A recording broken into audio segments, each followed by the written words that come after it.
প্রত্যেকদিন এত কাজ আর করন যায় একা হাতে, ভালো লাগে না প্রতিদিন এই কাজ কাম করতে। আমার তো আর বিশ্রাম নাই, যে বাড়িতে অনেক লোক আছে সে কইরা দিব যত সব।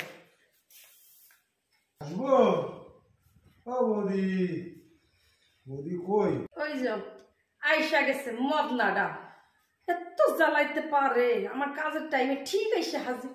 তুমি তো আইসাই পড়ছো, হ্যাঁ ঘরের ভিতরে আইসে তারপর বলতেছে আসবো মন মদন আইসে পড়ছো, তাহলে আসো। কেমন আছো?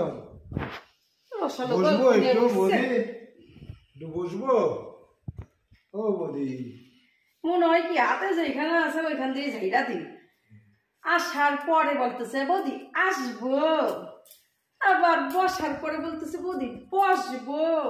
আরে বাবা তুমি যে কেমন মাল আমি জানি না, আমি যদি আসতে নাও বলি তুমি তাও গড়গড়াইয়া ঘরের মধ্যে ঢুকে যাবা, তোমার যদি বসতে না বলি তাও তুমি বসে যাবা। আচ্ছা তুমি ঝাইরে কাছো তো কি কথা কইতে আইছো সেইটা কর, ফালতু কথা আমার শোনার টাইম নেই। বৌদি দাদা কই? কি বললা? দাদা কই?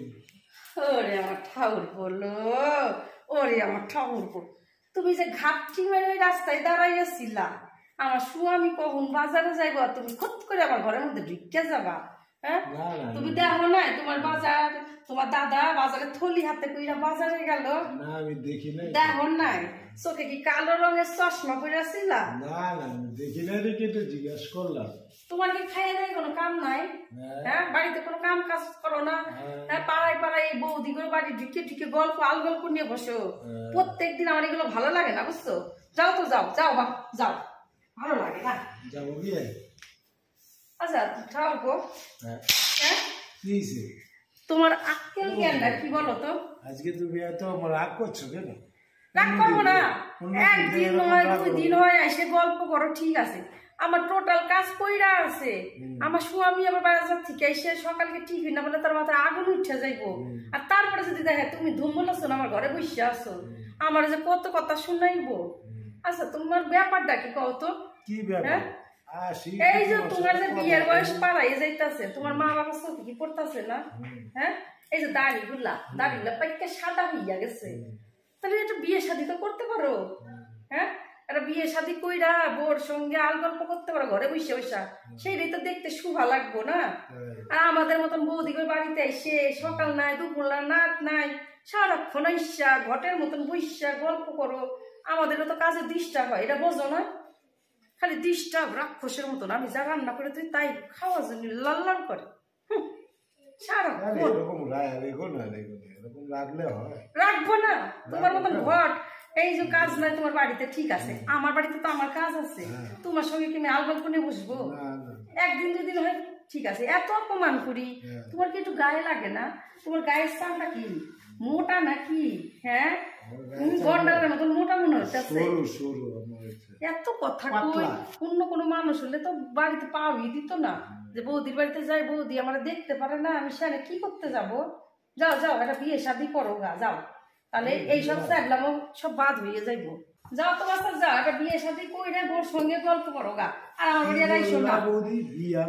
হ্যাঁ তোমার তো বিয়ের বয়স পাড়াই চলে যেতেছে, ঠিক বয়সে বিয়ে করলে একটা মাইয়া হইয়া বিয়ে হইয়া যেত। বিয়ে করলে তখন কি আর তোমাদের মতো ছোট্ট বাবুদের আমার গায়ে হাত দিবা না, বিরক্ত করা একটা লোক একটা। তো ভালো বৌদিদের সাথে কথা বলো, তখন তো বউ এসে লাঠি দিয়ে আমাকে মারবে।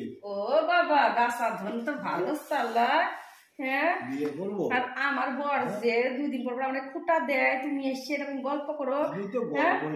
আমার শ্বশুর শাশুড়ি আমার কান ভাঙানো দিতেছে বরকে, যে তোর বউ ওই মদনার সঙ্গে বসে বসে কি গল্প করে, ওকে আসতে মানা করবি।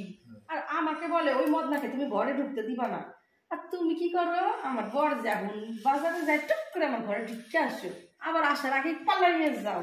শিয়ানা হয়েছো, শিয়ানা গুগু।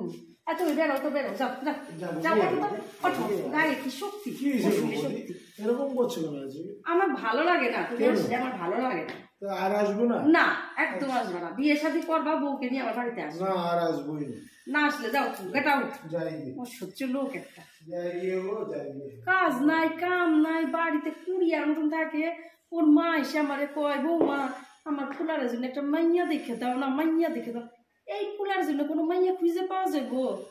কোনো কাজ নাই, কাম নাই, কাম করলে তাও একটা মাইয়া খুঁজে এনে দিয়া যেত, গলায় ঝুলাইনো যেত। কই না হনুমানের গলায় মুক্তর মালা, একটা মাইয়া যদি এখন ওর গলায় ঝুলাই দেওয়া হয় তাহলে তাই হইব। প্রত্যেকদিন সকালবেলা এসে আমার এত ডিস্টার্ব করে, আমার আর ভালো লাগে না। এই অসভ্য লোকের জন্য আমার ঘরের লোকের সঙ্গে আমার অশান্তি হয়ে যেতেছে। বলে এত পীড়িতের কথা কিসের ওর সঙ্গে? আমার সাদা মনে কোনো কাদা নাই, কিন্তু এই লোকটা যেন আমার কাদা ছিটাইতেছে গ্রামবাসীরা, অসহ্য লাগে।